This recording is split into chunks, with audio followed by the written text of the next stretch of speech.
શું મજામાં મિત્રો? મારું નામ છે અભિષેક અને તમે જોઈ રહ્યા છો મેથ્સ મેજિક ચેનલ યુટ્યુબ ઉપર. આજે આપણે ડિસ્કસ કરશું ટોપિક નંબર 1.3, જેનું નામ છે real number and there decimal expansion. આની અંદર એ લોકો એવું કીધેલું છે કે રિયલ નંબર છે એનું જ્યારે ડેસિમલ એક્સપેન્શન આપણે જોઈએ તો એની ઉપરથી આપણને ખબર પડે છે કે જે નંબર આપણને મળે છે એ રેશનલ નંબર છે કે ઇરેશનલ નંબર. એની માટે એ લોકો 3 એક્ઝામ્પલ આપેલા છે: 10/3, 7/8 અને 1/7. એ ત્રણેય એક્ઝામ્પલને એ લોકો એક્ઝામ્પલ નંબર 5ની અંદર ડિસ્કસ કરેલા છે. તો find the decimal expansion of 10/3, 7/8 and 1/7. 10/3નું ડેસિમલ એક્સપેન્શન એ લોકોએ જ્યારે આપેલું છે તો એની અંદર આપણને 3 3 ઝા 9, 10 - 9 એટલે 1, 10માંથી 9 જાય તો 1, પછી પાછું શૂન્ય લીધો એટલે અહીંયા પોઈન્ટ મૂક્યું, બરાબર. 3 3 ઝા 9, ફરીથી રિમાઇન્ડર મળી 1, પાછો ઉપરથી શૂન્ય લીધો, 0 લીધો. 3 3 ઝા 9 એટલે આપણે જોઈએ છીએ કે 1 રિમાઇન્ડર અહીંયા મળે છે, 1 રિમાઇન્ડર અહીંયા મળે છે, 1 રિમાઇન્ડર અહીંયા મળે છે, 1 રિમાઇન્ડર એટલે 1 રિમાઇન્ડર કન્ટિન્યુઅસ રહે છે. પછી 7/8 છે. 7/8નું તમે ડિવિઝન કરો તો તમને 7 છે એ 8 કરતાં લેસ છે એટલે અહીંયા 0 જોઈએ ત્યારે તમારે પોઈન્ટ મૂકવો પડે. તો 8 8 ઝા 64, 70માંથી 64 જાય, 70 - 64 એટલે 6 રિમાઇન્ડર મળી, ઉપરથી 0 લીધો એટલે 8 7 ઝા 56, 60 - 56 દેટ ઇઝ 4, 4 મળ્યા, ઉપરથી તમે 0 લીધો એટલે 8 5 ઝા 40. અહીંયા તમને રિમાઇન્ડર 0 મળે છે એટલે માટે તમારું જે ભાગફળ છે આગળ વધશે નહીં, quotient will not go further, કારણ કે અહીંયા રિમાઇન્ડર 0 આવી ગયા એટલા માટે. ત્રીજું એક્ઝામ્પલ 1/7નું તમને આપેલું છે, બરાબર. 1/7નું જે તમને એક્ઝામ્પલ આપેલું છે તો એની અંદર અહીંયા 1 છે એ 7 કરતાં લેસ છે એટલે અહીંયા તમે પોઈન્ટ 0 મૂકો એટલે તમારે અહીંયા પોઈન્ટ મૂકવો પડે. 7 1 ઝા 7, 10માંથી 7 જાય એટલે 3, 3, 10 - 7 = 3, ઉપરથી 0 લીધો, ટેકિંગ 0 ફ્રોમ અબાવ. તો 7 4 ઝા 28, 30માંથી 28 જાય એટલે 2 વધે, ઉપરથી તમે શૂન્ય લીધો, 7 2 14, 20માંથી 14 જાય એટલે 6 વધ્યા, ઉપરથી 0 લીધો, 7 8 56, 60માંથી 56 જાય એટલે 4 વધ્યા, પછી ઉપરથી 0 લીધો, 7 5 35, 40માંથી 35 જાય એટલે 5, ઉપરથી 0 લીધો, 7 7 49, 7 7 ઝા 49, 50 - 49 ઇઝ 1, 50માંથી 49 જાય એટલે 1 વધે. જ્યાં 1 વધ્યો એ પાછો આપણે જ્યાંથી શરૂઆત કરી હતી અહીંયા 1 હતો ત્યાંથી ત્યાંને ત્યાં પાછા પહોંચી ગયા. એટલા માટે આપણને 3 2 6 4 5 1 રિમાઇન્ડર મળે, પછી ફરીથી આપણને સેમ રિમાઇન્ડર 3 2 6 4 5 1 મળે છે, બરાબર. એટલે અહીંયા આપણે અટકી જઈએ છીએ કારણ કે ફરીથી ઈની સંખ્યા આવવાનું ચાલુ થઈ જશે. તો આપણને ખબર પડે છે કે રિમાઇન્ડર છે એ અહીંયા રિપીટ થાય છે અને સેમ રિમાઇન્ડર આવે છે. જે ડિવાઇઝર 3 છે, ભાજક અહીંયા 3 આપેલો છે, બરાબર, અને ભાજ્ય 10 આપેલું છે, અને શેષ કઈ છે 1 1 1 1, રિમાઇન્ડર 1 1 1 1, બરાબર. એ રિમાઇન્ડર તમને 6 4 0, 6 4 અને 0, બરાબર. શેષ તમને 6 4 0 આપેલી છે અને ડિવાઇઝર 8, ભાજક 8 તમને આપેલું છે. અહીંયા ભાજક તમને 7 આપેલું છે, ડિવાઇઝર 7, અને રિમાઇન્ડર કેટલી આપેલી છે 3 2 6 4 5 1, 3 2 6 4 5 1, બરાબર. અને એ રિપીટ થાય છે. આની ઉપરથી આપણને 3 મુદ્દા એ લોકો કીધેલા છે. 3 વસ્તુ એ લોકો આપણને જણાવે છે કે કાં તો થોડાક સમય પછી તમને શેષ શૂન્ય મળશે, બરાબર, કાં પછી એ આવવાની ચાલુ રહેશે, અમુક સમય પછી ફરીથી રિપીટ થશે. બીજો પોઈન્ટ એ લોકો એવું કહે છે કે જે શેષ છે એ કેવી હશે, ભાજક કરતાં ઓછી હશે, બરાબર.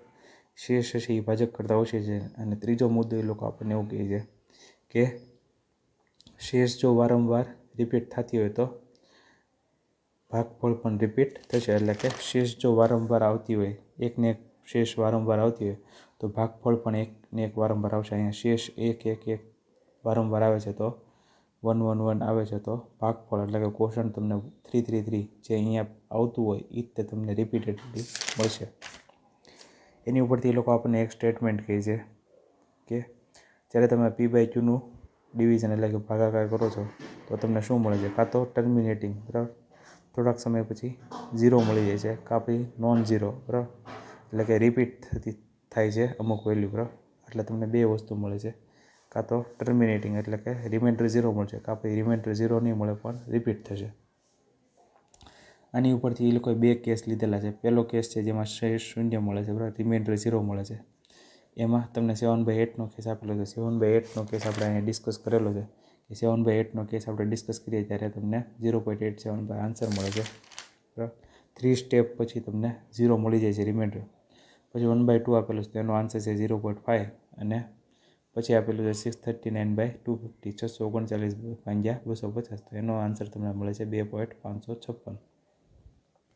સ્ટેટમેન્ટ આપેલું છે, બરાબર, કે ઉપરના ઉદાહરણો પરથી તમને ખબર પડે છે કે ડેસિમલ એક્સપેન્શન છે, દશાંશ પદ્ધતિ છે, એ અમુક કાં પછી દશાંશ રૂપની જે ગણતરી છે એ અમુક પદ પછી ઊભી રહી જાય છે, કારણ કે એમાં શેષ છે એ શૂન્ય આવે છે. પછી જે છે એ તમને કીધેલું કે એટલે આ જે આખી પદ્ધતિ થઈ, બરાબર, આ જે આખી પદ્ધતિ થઈ એનું નામ શું છે એ લોકોએ આપેલું છે શાંત દશાંશ પદ્ધતિ, ટર્મિનેટિંગ ડેસિમલ એક્સપેન્શન. પછી કેસ 2 આપેલો છે, જ્યાં રિમાઇન્ડર છે, બરાબર, શેષ છે એ કોઈ દિવસ 0 થાય નહીં, બરાબર.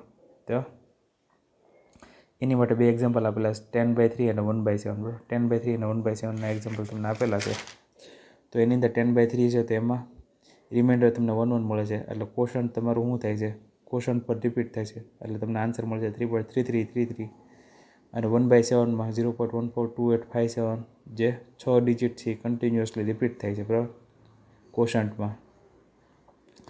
એટલે આપણને ખબર પડી છે કે જો રિમાઇન્ડર રિપીટ થાય તો કોશન્ટ રિપીટ થાય છે. એટલે આ 2 ક્વેશ્ચન ઉપર, આ 2 આન્સર ઉપરથી આપણને ખબર પડે છે કે જે આ વસ્તુ આપણને મળી, જવાબ મળ્યો, બરાબર, જે કોશન્ટ આપણને મળ્યું એ કેવું છે, નોન ટર્મિનેટિંગ અને રિકરિંગ, ગુજરાતીમાં એને અનંત આવૃત કહેવાય છે, બરાબર.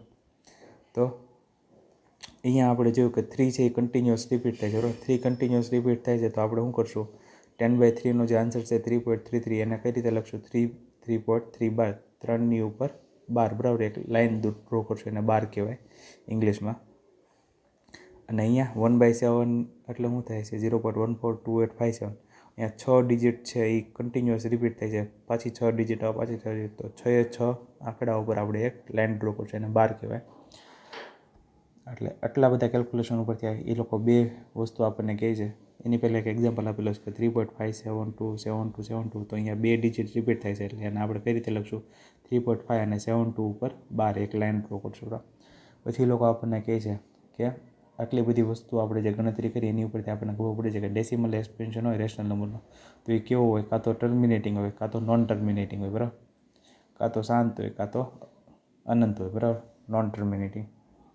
અને પછી પાછા એવું કહે છે કે જો ટર્મિનેટિંગ ડેસિમલ એક્સપેન્શન હોય, શાંત દશાંશ સ્વરૂપ હોય કાં અનંત દશાંશ સ્વરૂપ હોય, બરાબર, તો ટર્મિનેટિંગ ડેસિમલ એક્સપેન્શન અને non terminating recurring decimal expansion હતી, 2 કેવા ફોર્મનું થયું, રેશનલ નંબરનું, બરાબર. એ રેશનલ નંબર છે કે નહીં એ આપણને કઈ રીતે ખબર પડશે, એની ઉપરથી એક્ઝામ્પલ સોલ્વ કરેલા છે એ લોકોએ. તો એક્ઝામ્પલ 6માં એ લોકોએ શું કીધેલું છે કે show that 3.142678 is A rational number, જે 3.142678 છે એ સમય સંખ્યા છે એ દર્શાવો, જ્યાં એને P/Qના ફોર્મમાં દર્શાવવાનું છે. P અને Q પૂર્ણાંકો છે અને Q શૂન્યતર, એટલે કે Q નોટ ઇક્વલ ટુ 0 એ તમને આપેલું છે. 3.142678, બરાબર. પોઈન્ટ પછી કેટલી સંખ્યા છે, 1 2 3 4 5 6 સંખ્યા છે પોઈન્ટ પછી, એટલે એના છેદમાં શું આવશે, 6 શૂન્ય આવશે 1 પછી, બરાબર. હવે અહીંયા Q છે, બરાબર, એ 0 નથી, એટલા માટે આપણું આ શું થઈ ગયું, રેશનલ નંબર થઈ ગયું. આ તમારો જવાબ થઈ ગયો. પછી તમને એક્ઝામ્પલ નંબર 7 આપેલો છે. એક્ઝામ્પલ નંબર 7માં એ લોકોએ શું કીધેલું છે કે show that 0.3333 is equal 0.3 can be express in the form of P/Q. એ તમને 0.3333 બરાબર 0.3 બરાબર એ છે અને તમારે રેશનલ નંબર P/Qના ફોર્મમાં દર્શાવવાનું છે. હવે 0.33 છે એની અંદર 0.3 આપેલું છે. હવે આપણે જાણતા નથી કે 0.3 P/Q એટલે કે સમય સંખ્યાનું રૂપ શું છે, બરાબર, રેશનલ નંબરનું ફોર્મ કેવું છે. એટલે આપણે x બરાબર 0.33 ધારી લઈએ, આને તમે નંબર 1 આપી દો. હવે અહીંયા એક જ સંખ્યા છે જેની ઉપર 12 છે, એટલે આપણે એને 10 વડે ગુણાકાર કરશું, બરાબર. We will multiply with 10. 10 ગુણ્યા x એટલે 10x અને 0.33 ઇન્ટુ 10 એટલે 3.33, બરાબર. એટલે 10x બરાબર 3.33, એટલે 10x બરાબર 3 વત્તા 0.33, 10x is equal to 3 plus 0.33. હવે આવું શું કામ કર્યું, તો એ એટલા માટે કારણ કે 3.3333 છે એમાંથી તમે 0.33 બાદ કરો તો તમને 3 મળે, બરાબર. એ બુકમાં આપેલું નથી પણ મેં તમને સમજાય એટલા માટે 3.3333 માઇનસ જે આપણે એક્સ ધાર્યું એ આ મૂકી દો તો તમને શું આન્સર મળે? 3 મળે, બરાબર.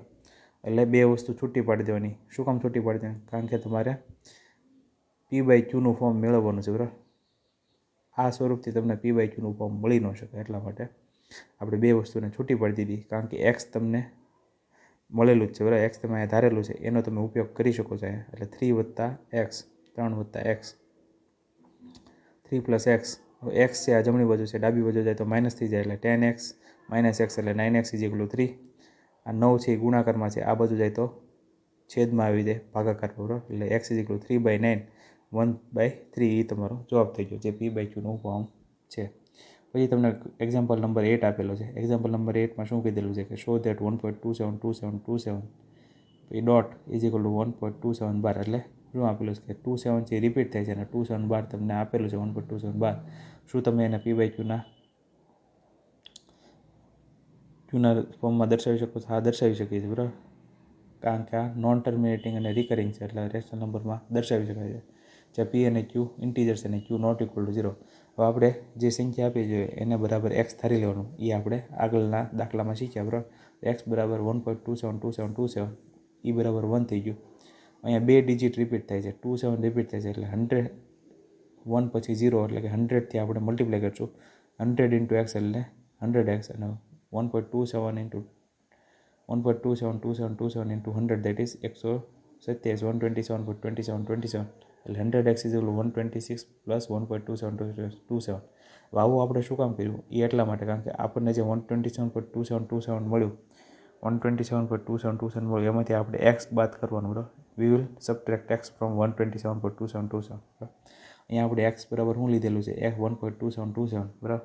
127.2727માંથી -1.2727 કરો એટલે તમને 126 મળે. એટલે અહીંયા 126 તમને મળ્યું. એટલે 1.2727 શું છે? x છે, બરાબર. એટલે 100x બરાબર 126 + x. xને તમે આ બાજુ લઈ જાઓ એટલે 100x - x એટલે 99x મળે, બરાબર. 126x 99x = 126x, બરાબર. આ 99 મલ્ટિપ્લિકેશનમાં છે, આ બાજુ જાય તો ડિવિઝનમાંથી છે, એટલે x = 126/99. હવે બેમાં 9 કોમન ફેક્ટર છે, બરાબર. 9નું પાછું કોમન ફેક્ટર કહે છે 3, એટલે 42 3 જા 126, 42 તેરી 126 અને 33 તેરી 99, 33 9 જા 33 3 9 જા 33 3 જા 99, બરાબર. પછી 42 અને 33, 42 અને 33 એના કોમન ફેક્ટર કયા છે? 3. 14 3 જા 42, 14 તેરી 42 અને 11 તેરી 33, 11 3 જા 33. એટલે 14/11, 14/11 તમારો જવાબ થઈ ગયો. ક્વેશ્ચન નંબર 9 તમને આપેલો છે કે શો ધેટ 0.235335 .. .0 0.23512, બરાબર. Can be express in the form of P/Q. આ જે તમને સવાલ આપેલ છે એને તમે P/Qના ફોર્મમાં દર્શાવજો. P અને Q ઇન્ટીજર છે અને Q ≠ 0 છે, બરાબર. P અને Q પૂર્ણાંક છે અને Q શૂન્યેતર છે. તો 0.235335 = x, બરાબર. તમે x લઈ લો તો 2 ડિજિટ અહીંયા રિપીટ કરે છે, એટલે આપણે 100થી મલ્ટીપ્લાય કરશું. 100 × x એટલે 100x = 0.23. પછી આ જે પોઈન્ટ છે એને 2 ડિજિટ આ બાજુ લઈ જવાનું, બરાબર. એટલે 23.5353. હવે આ જે આપણને મળ્યું એને તમે મેઇન વેલ્યુ રાખો અને એક્સને એમાંથી ડિડક્ટ કરો તો તમને શું મળશે? 23.3 જવાબ મળશે. એટલે 100x = 23.3 + x. એક્સને તમે આ બાજુ જવા દો એટલે 100 - x that is 99x = 23.3. આ 99 છે મલ્ટિપ્લિકેશનમાં છે એક્સના, એના આ બાજુ જવા દો તો ડિવિઝનમાં 23.3/99 એટલે x = 233/990, બરાબર. અહીંથી જે પોઈન્ટ જાય એટલે અહીં ડિનોમિનેટરમાં 10 આવે. એટલે આપણને ખબર પડે છે કે કોઈ પણ નંબર હોય એ નોન ટર્મિનેટિંગ અને રિકરિંગ હોય તો એને P/Qના ફોર્મમાં દર્શાવી શકાય કે જ્યાં Q ≠ 0 અને P અને Q પૂર્ણાંક હોય છે, બરાબર. ઇન્ટીજર્સ હોય છે. તેની ઉપરથી તમને ડેફિનેશન આપેલી છે કે કોઈ પણ ડેસિમલ એક્સપેન્શન હોય, બરાબર. કોઈ પણ ડેસિમલ એક્સપેન્શન હોય રેશનલ નંબરનું તો કેવું હોય? ટર્મિનેટિંગ હોય કાં તો નોન ટર્મિનેટિંગ રિકરિંગ હોય. આ પછી તમને એવું પણ કહી શકો કે કોઈ પણ નંબરનું ડેસિમલ એક્સપેન્શન ટર્મિનેટિંગ અથવા નોન ટર્મિનેટિંગ રિકરિંગ હોય તો એ નંબર કેવો હોય? રેશનલ નંબર હોય. આ આખી થિયરીને આટલા એક્ઝામ્પલ ઉપરથી આપણે જે ડિસ્કસ કર્યું એની ઉપરથી એ લોકો એક સ્ટેટમેન્ટ લખે છે, એની ઉપરથી એક તારણ મેળવે છે કે રિઝલ્ટ મેળવે છે કે જો રેશનલ નંબર હોય એ ટર્મિનેટિંગ અથવા નોન ટર્મિનેટિંગ રિકરિંગ હોય તો ઇરેશનલ નંબર કેવો હોય? નોન ટર્મિનેટિંગ અને નોન રિકરિંગ, બરાબર. એની ડેફિનેશન આપેલી છે કે ડેસિમલ એક્સપેન્શન જેનું નોન ટર્મિનેટિંગ અને નોન રિકરિંગ હોય એ કેવો નંબર થાય? ઇરેશનલ નંબર, બરાબર. કાં પછી કોઈ પણ જગ્યાએ ડેસિમલ એક્સપેન્શન કેવું આપેલું હોય તમને, નોન ટર્મિનેટિંગ અથવા નોન રિકરિંગ આપેલું તો ઇરેશનલ નંબર થાય.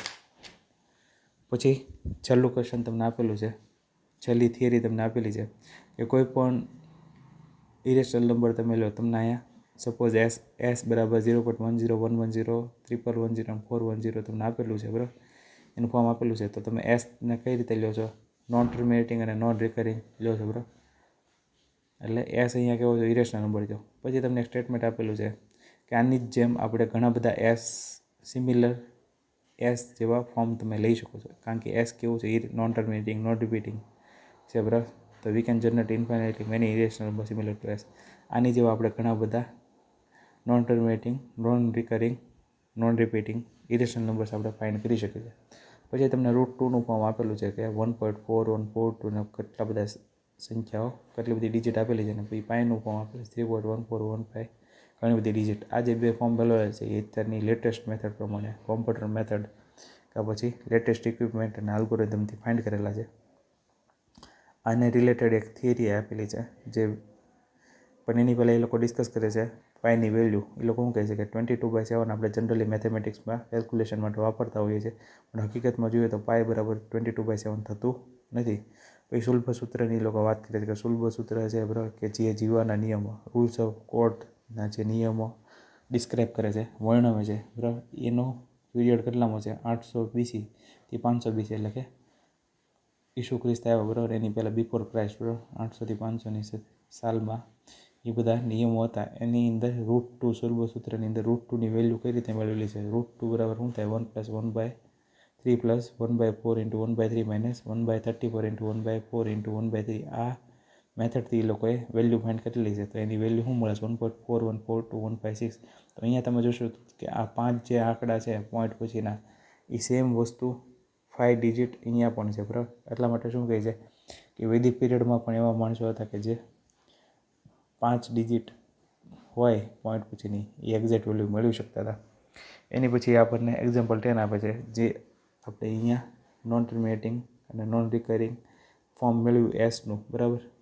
એની એ જ રીતે એક્ઝામ્પલ 10 સોલ્વ કરવાનું છે. તમને કીધેલું છે કે find an irrational number between 1/7 અને 2/7. 1/7નું ડેસિમલ એક્સપેન્શન શું છે? 0.142857, બરાબર. તો 2/7નું ડેસિમલ એક્સપેન્શન શું થાય? 2 × 0.142857, એટલે આપણું મળે 0.285714, બરાબર. આ બેની વચ્ચે તમને ઇરેશનલ નંબર ફાઇન્ડ કરવાનું કીધેલું. ઇરેશનલ નંબર એટલે કેવી સંખ્યા કે જે નોન ટર્મિનેટિંગ અને નોન રિકરિંગ, બરાબર, જેમાં સંખ્યા વારાફરતી આવતી ન હોય, બરાબર. એકની એક સંખ્યા વારાફરતી ન આવતી હોય. તો આની ઉપરથી આપણને ફોર્મ ફાઇન્ડ કરવાનું કીધેલું છે ઇરેશનલ નંબર જે આ બેની વચ્ચે આવતું હોય. તો 0.142857 પછીની value, the value which is coming after 0.142857, the value coming before 0.2857. આની પછી આવતી સંખ્યા, આની પહેલાં આવતી સંખ્યા. તો આની પછી 14 પછી 15 આવે છે. તો 15 પછી 1 0, 15 પછી 2 0, 15 પછી 3 0, 15 પછી 4 0, બરાબર. એ નિયમને ધ્યાનમાં રાખીને જે અહીંયા એસમાં એ લોકોએ કરેલું કે 1 પછી 1 પછી 0 પછી 1 પછી 0 પછી 3 1 પછી 0 4 1 પછી 0. એ જ રીતે અહીંયા 15 પછી 1 0, 15 પછી 2 0, 15 પછી 3 0, 15 પછી 4 0. એ જ નિયમ પ્રમાણે એ લોકો ઇરેશનલ નંબર ફાઇન્ડ કરેલો છે. અને પછી સ્ટેટમેન્ટ એ લોકો લખે છે કે to find an irrational number between 1/7 and 2/7 we find a number which is non terminating and non recurring lying between them. એટલે શું કહે છે કે 1/7 અને 2/7ની વચ્ચે કેવો નંબર ગોતવાનો? નોન ટર્મિનેટિંગ અને નોન રિકરિંગ, કારણ કે ઇરેશનલ નંબર આપણે ફાઇન્ડ કરવાનો. અને પછી એવું કહીશ કે આપણે એની વચ્ચે ઘણા બધા અસંખ્ય ઇરેશનલ નંબર એટલે કે અસમય સંખ્યાઓ ગોતી શકીએ છીએ. તો અહીંયા આપણું એક્ઝામ્પલ નંબર 10 સુધી આપણે સોલ્વ કરીએ છીએ, મિત્રો. તો આ બધા એક્ઝામ્પલ તમે 2 થી 3 વાર સોલ્વ કરજો એટલે તમને વધારે આવડત મળે. Thank you and have a nice day.